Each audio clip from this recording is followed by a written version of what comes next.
ஜெய் மகாகாளி. ஆனந்தம். ஏகம் சத் விப்ரா பௌதா வதந்தி. ஒன்றேயான உண்மை பரம்பொருளான கடவுளை அனுபூதியில் கண்டவர்கள் அவரவர்களின் அனுபவத்திற்கேற்ப விளக்கி வருகின்றனர். ஆபத்தாய ச தர்மஸ்ய சர்வதர்மஸ்வரூபிணே அவதார வரிஷ்டாய ராமகிருஷ்ணாய தே நமஹ. நமஸ்காரம். நமது இறைத்துவத்தில் ஸ்ரீ ராமகிருஷ்ண பரமஹம்சம் 50வது பகுதிக்குள் உங்கள் அனைவரையும் அன்புடனும் மகிழ்ச்சியுடனும் வரவேற்கிறோம். இறைநெறியில் செல்வோர்களை பிரவர்த்தகன், சாதகன் என்றும், இறைவனை அடைந்தவர்களை சித்தன், சித்தரில் சித்தன் என்றும் 4 தரத்தில் உள்ளனர் என்று சென்ற 49ஆம் பகுதியில் ஸ்ரீ ராமகிருஷ்ணர் கூறியிருந்ததை பார்த்தோம். இந்த 4 வகை தரங்களும் மேன்மையானவையே, ஆனால் அவை ஒன்றுக்கொன்று வெவ்வேறானவை.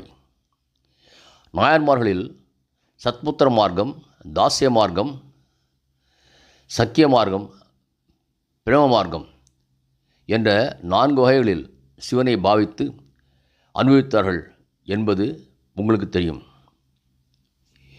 இங்கு ஸ்ரீ ராமகிருஷ்ணர் சாந்தம், தாஸ்யம், சக்கியம், வாத்சல்யம், மதுரம் என்ற 5 பாவனா மார்க்கங்களில் வழியாக கடவுளை அடைய முடியும் என்று கூறுவதோடு அவை எப்படிப்பட்ட இயல்புடையவை என்றும் கூறுகிறார். ஸ்ரீ ராமகிருஷ்ணர் சாந்தம். ரிஷியனின் பாவனை.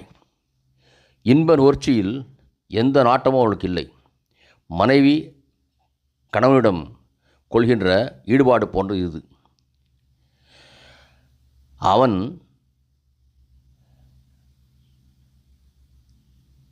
அவருடைய கண்களுக்கு மன்மதனாகவே காணப்படுகிறான். தாஸ்யம் அனுமனின் பாவனை போன்றது. ராம காரியம் என்றால் சிங்கம் போல ஆகிவிடுவார் அனுமன். மனைவியிடமும் தாசிய பாவனையை காணலாம். உயிரை கொடுத்து கணவனுக்கு சேவை செய்கிறாள் அவள். தாயிடமும் இத்தகைய பாவனை சிறிது இருக்கிறது, யசோதையிடம் இருந்தது போல.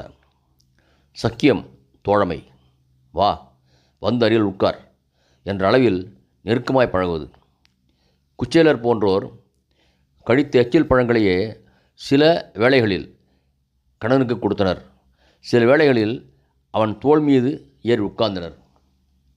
வாத்சல்யம் யசோதையின் பாவனை போன்றது.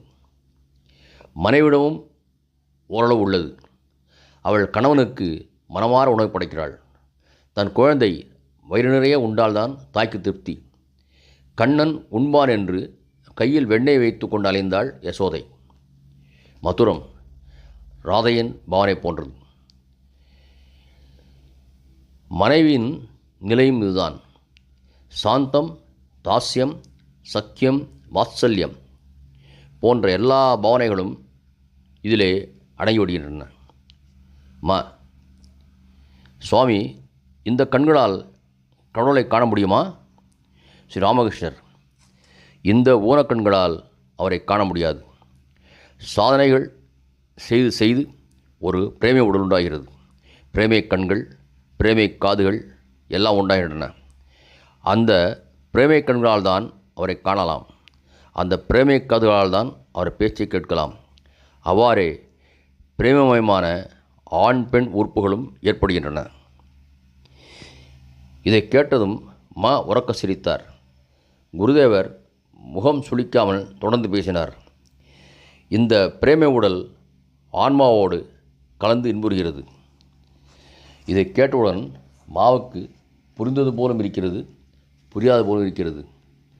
இவ்வாறு சொன்ன குருதேவர் தொடர்ந்து பேச ஆரம்பித்தார். பிரேமிய உடல் ஆன்மாவோடு கலந்து இன்புறுகிறது என்பதை அடியேன் ஒரு தமிழ் ஸ்லோகத்தில் இப்படி இணைத்து சொல்லியிருக்கிறேன். மூலகர்த்தா மன்னிக்க வேண்டும். கேளுங்கள்.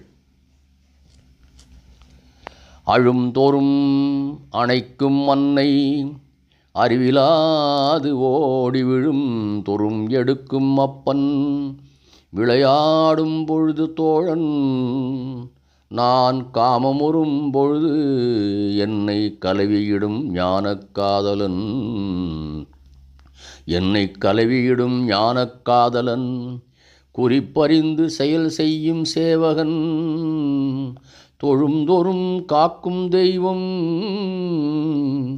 சொந்தமாய் எடுப்போர்க்கெல்லாம் குழந்தை அன்னை அப்பன் தோழன் காதலன் சேவகன் தெய்வம்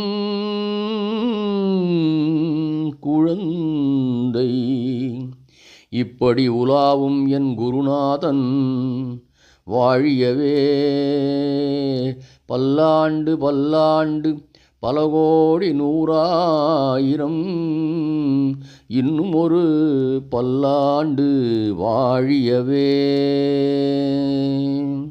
திருச்சிற்றம்பலம்.